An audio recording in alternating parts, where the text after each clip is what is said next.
to our pre-market framework where we try to assess what is going to happen with Nifty and Bank Nifty और उनके levels हमारे क्या होने चाहिए specifically for the option traders के लिए and specifically for the day traders के लिए also.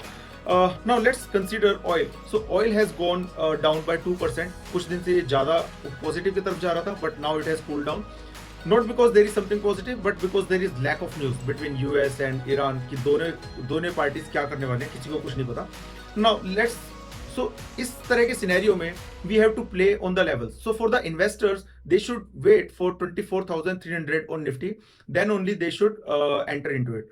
For the Bank Nifty, I have been maintaining that I am more positive towards Bank Nifty for now, but not for day or today. I am talking about positional trading. So अगर आप long जाना चाहते हैं, you are a trader or a short-term investor who want to take position for 1 week or 2 weeks. So Bank Nifty is a better sector.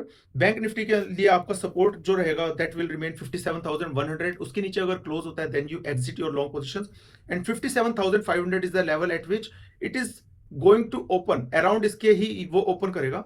So अगर 57,450 के नीचे आता है then we should short, and 57,500 के ऊपर अगर जाता है थोड़ी देर रुकता है then we should go long on Bank Nifty for the intraday purpose.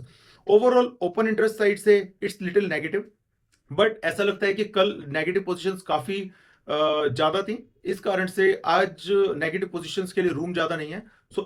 So the Nifty and Bank Nifty may see consolidation but won't see breakdown. So that is important. It is not going to see breakdown.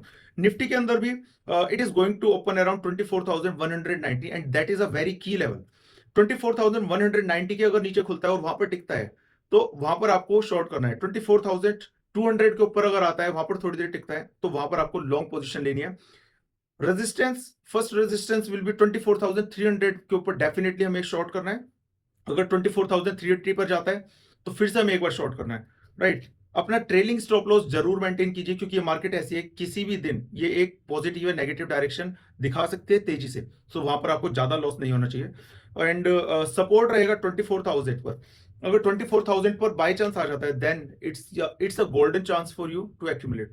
सो उस हिसाब से हम trading करेंगे, levels के ऊपर करेंगे हमेशा. अपना स्टॉप लॉस एंड अपना ट्रेलिंग स्टॉप लॉस मेंटेन करके चलेंगे और अपना प्रॉफिट टारगेट भी मेंटेन करके चलेंगे. Then it can be a successful trading day. Thank you.